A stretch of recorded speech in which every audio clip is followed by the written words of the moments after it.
Hello, and welcome to Family Folktales from the Nashville Public Library. I'm Susan Poulter, a librarian at the Main Library. Today's story is Little Thumb, a French tale from Andrew Lang's Blue Fairy Book. There was, once upon a time, a man and his wife, wood collectors by trade, who had several children, all boys. The eldest was but 10 years old, and the youngest only 7. They were very poor, and their 7 children incommoded them greatly because not one of them was able to earn his bread.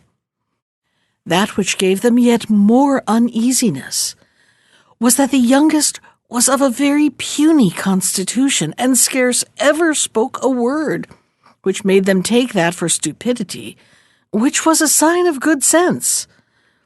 He was very little, and when born, no bigger than one's thumb, which made him be called Little Thumb. The poor child bore the blame of whatsoever was done amiss in the house, and, guilty or not, was always in the wrong. He was, notwithstanding, more cunning and had a far greater share of wisdom than all his brothers put together. And if he spake little, he heard and thought the more. There happened now to come a very bad year, and the famine was so great that these poor people resolved to rid themselves of their children. One evening, when they were all in bed and the wood collector was sitting with his wife at the fire, he said to her, with his heart ready to burst with grief, "Thou seest plainly that we are not able to keep our children, and I cannot see them starve to death before my face. I am resolved to lose them in the wood tomorrow, which may very easily be done, for while they are busy in tying up sticks, we may run away and leave them without their taking any notice." "Ah," cried his wife, "and canst thou thyself have the heart to take thy children out along with thee on purpose to lose them?" In vain did her husband represent to her their extreme poverty. She would not consent to it. She was indeed poor, but she was their mother. However, having considered what a grief it would be to her to see them perish with hunger, she at last consented, and went to bed all in tears. Little Thumb heard every word that had been spoken, for observing as he lay in his bed that they were talking very busily, he got up softly and hid himself under his father's stool, that he might hear what they said without being seen. He went to bed again, but did not sleep a wink all the rest of the night, thinking on what he had to do. He got up early in the morning and went to the riverside, where he filled his pockets full of small white pebbles, and then returned home. They all went abroad, but Little Thumb never told his brothers one syllable of what he knew. They went into a very thick forest, where they could not see another at 10 paces distance. The wood collector began to cut wood, and the children to gather up the sticks to make bundles. Their father and mother, seeing them busy at their work, got away from them insensibly, and ran away from them all at once, along a byway through the winding bushes. When the children saw they were left alone, they began to cry as loud as they could. Little Thumb let them cry on, knowing very well how to get home again, for, as he came, he took care to drop all along the way the little white pebbles he had in his pockets. Then he said to them, "Be not afraid, brothers. Father and mother have left us here, but I will lead you home again. Only follow me." They did so, and he brought them home by the very same way they came into the forest. They dared not go in, but sat themselves down at the door, listening to what their father and mother were saying.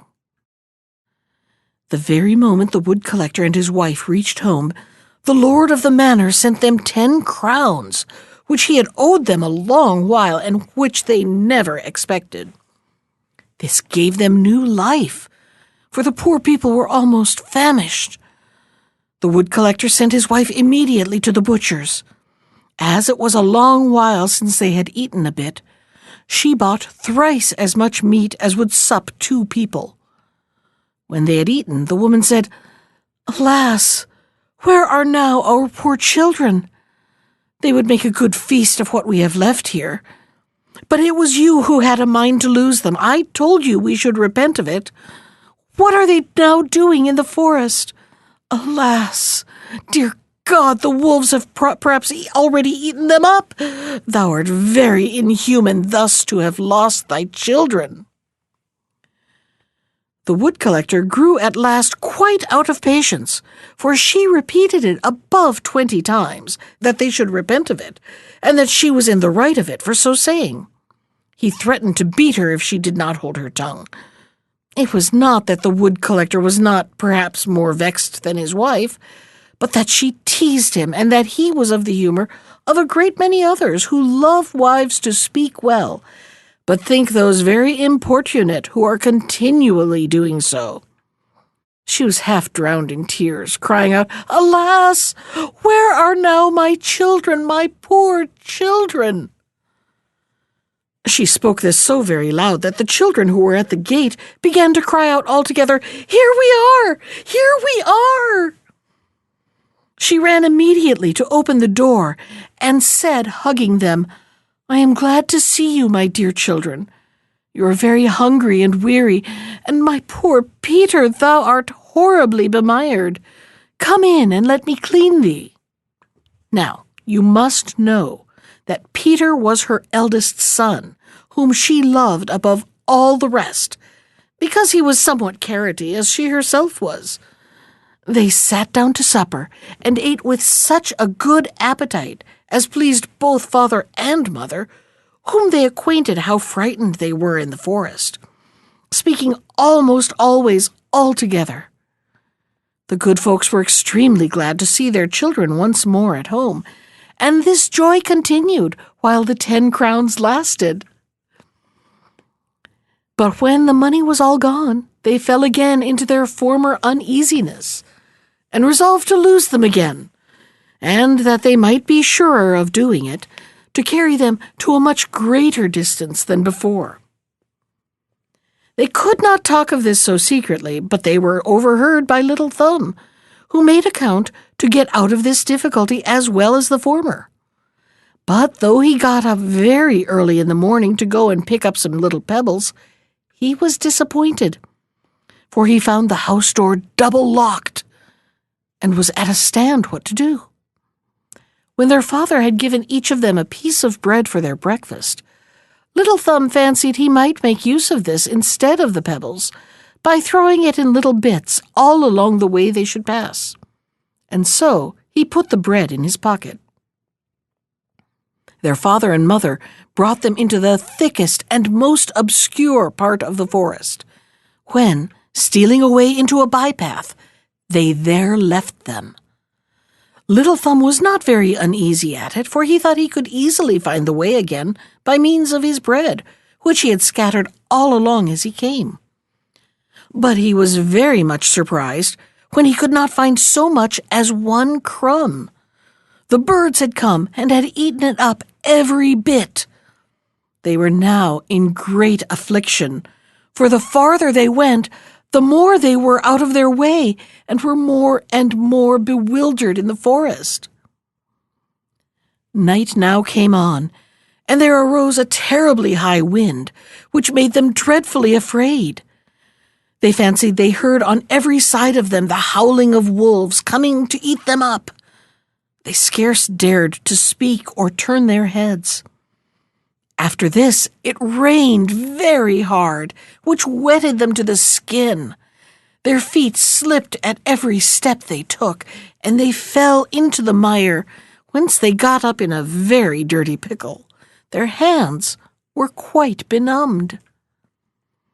Little Thumb climbed up to the top of a tree to see if he could discover anything, and having turned his head about on every side, he saw at last a glimmering light, like that of a candle but a long way from the forest. He came down, and when upon the ground he could see it no more, which grieved him sadly. However, having walked for some time with his brothers toward that side on which he had seen the light, he perceived it again as he came out of the wood. They came at last to the house where this candle was, not without an abundance of fear, for very often they lost sight of it, which happened every time they came into a hollow. They knocked at the door, and a good woman came and opened it. She asked them what they would have. Little Thumb told her they were poor children who had been lost in the forest, and desired to lodge there for God's sake. The woman, seeing them so very pretty, began to weep, and said to them, "Alas, poor babies, whither are you come? Do you know that this house belongs to a cruel ogre who eats up little children?" "Ah, dear madam," answered Little Thumb, who trembled every joint of him as well as his brothers, "what shall we do? To be sure, the wolves of the forest will devour us tonight if you refuse us to lie here. And so we would rather the gentleman should eat us, and perhaps he may take pity upon us, especially if you please to beg it of him." The ogre's wife, who believed she could conceal them from her husband till morning, let them come in, and brought them to warm themselves at a very good fire, for there was a whole sheep upon the spit, roasting for the ogre's supper. As they began to be a little warm, they heard 3 or 4 great raps at the door. This was the ogre who had come home. Upon this, she hid them under the bed and went to open the door. The ogre presently asked if supper was ready and the wine drawn, and then sat himself down to table. The sheep was as yet all raw and bloody, but he liked it the better for that. He sniffed about to the right and left, saying, "I smell fresh meat." "What you smell so," said his wife, "must be the calf which I have just now killed and flayed." "I smell fresh meat, I tell thee once more," replied the ogre, looking crossly at his wife, "and there is something here which I do not understand." As he spoke these words, he got up from the table and went directly to the bed. "Aha," said he, "I see then how thou wouldst cheat me, thou cursed woman. I know not why I do not eat thee up too, but it is well for thee that thou art a tough old carrion. Here is good game which comes very quickly to entertain 3 ogres of my acquaintance, who are to pay me a visit in a day or 2. With that, he dragged them out from under the bed one by one. The poor children fell upon their knees and begged his pardon, but they had to do with one of the most cruel ogres in the world, who, far from having any pity on them, had already devoured them with his eyes, and told his wife they would be delicate eating when tossed up with good savory sauce. He then took a great knife, and coming up to these poor children, whetted it upon a great whetstone, which he held in his left hand. He had already taken hold of one of them, when his wife said to him, "Why need you do it now? Is it not time enough tomorrow?" "Hold your prating," said the ogre. "They will eat the tenderer." "But you have so much meat already," replied his wife. "You have no occasion. Here are a calf, 2 sheep, and half a hog." "That is true," said the ogre. "Give them their bellyful, that they may not fall away, and put them to bed." The good woman was overjoyed at this, and gave them a good supper, but they were so much afraid they could not eat a bit. As for the ogre, he sat down again to drink, being highly pleased that he had got wherewithal to treat his friends. He drank 12 glasses more than ordinary, which got up into his head and obliged him to go to bed. The ogre had 7 daughters, all little children, and these young ogresses had all of them very fine complexions because they used to eat fresh meat like their father. But they had little gray eyes, quite round, hooked noses, and very long, sharp teeth, standing at a good distance from each other. They were not as yet over and above mischievous, but they promised very fair for it, for they had already bitten little children that they might suck their blood. They had been put to bed early, with each one a crown of gold upon her head. This was in the same chamber a bed of the like bigness, and it was into this bed the ogre's wife put the 7 little boys, after which she went to bed with her husband.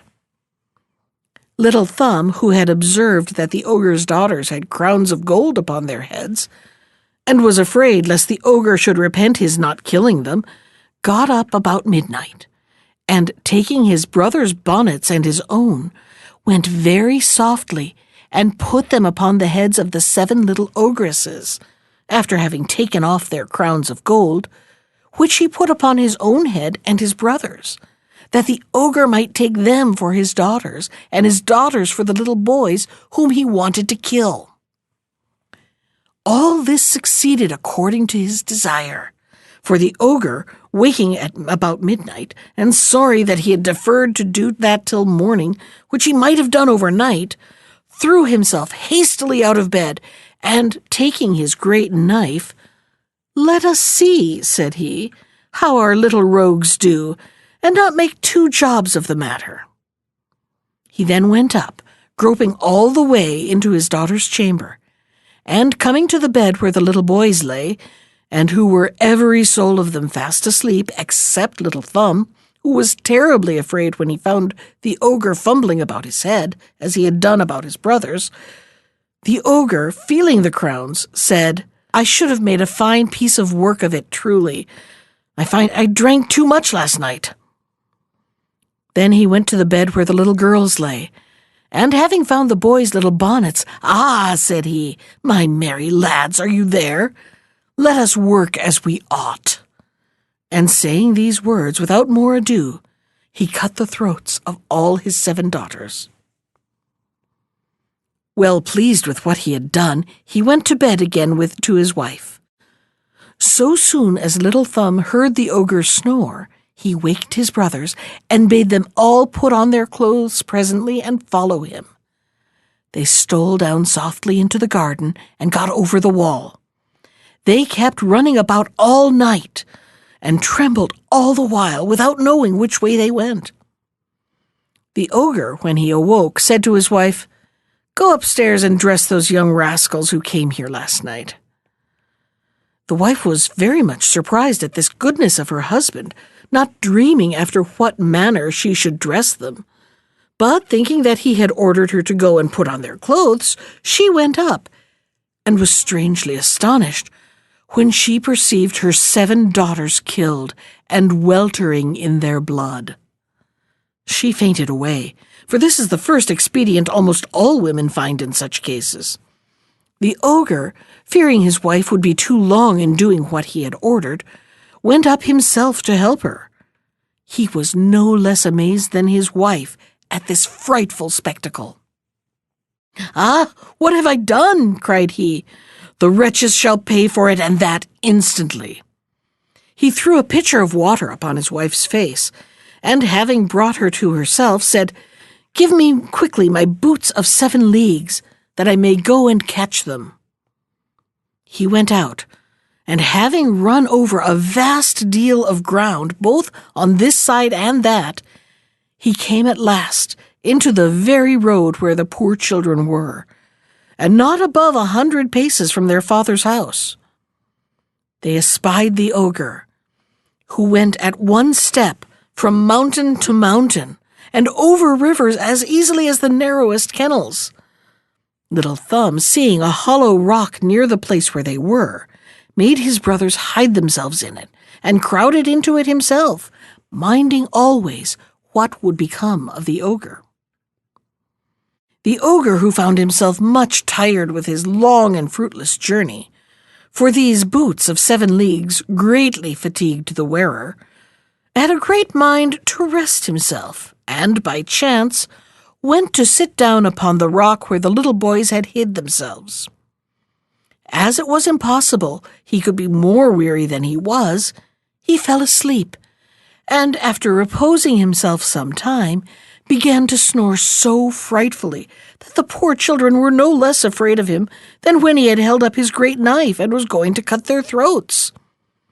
Little Thumb was not so much frightened as his brothers, and told them that they should run away immediately towards home, while the ogre was asleep so soundly, and that they should not be in any pain about him. They took his advice and got home presently. Little Thumb came up to the ogre, pulled off his boots gently, and put them on his own legs. The boots were very long and large, but as they were made by fairies, they had the gift of becoming big and little, according to the legs of those who wore them, so that they fitted his feet and legs as well as if they had been made on purpose for him. He went immediately to the ogre's house, where he saw his wife crying bitterly for the loss of the ogre's murdered daughters. "Your husband," said Little Thumb, "is in very great danger, being taken by a gang of thieves who have sworn to kill him if he does not give them all his gold and silver. The very moment they held their daggers at his throat, he perceived me and desired me to come and tell you the condition he is in, and that you should give me whatsoever he has of value without retaining any one thing, for otherwise they will kill him without mercy. And as his case is very pressing, he desired me to make use, you see that I have them on, of his boots, that I might make the more haste, and to show you that I do not impose upon you." The good woman, being sadly frightened, gave him all she had, for this ogre was a very good husband, for all that he used to eat up little children. Little Thumb, having thus got all the ogre's money, came home to his father's house, where he was received with abundance of joy. There are many people who do not agree in this circumstance, and pretend that Little Thumb never robbed the ogre at all, and that he only thought he might very justly and with a safe conscience take off his boots of 7 leagues, because he made no other use of them but to run after little children.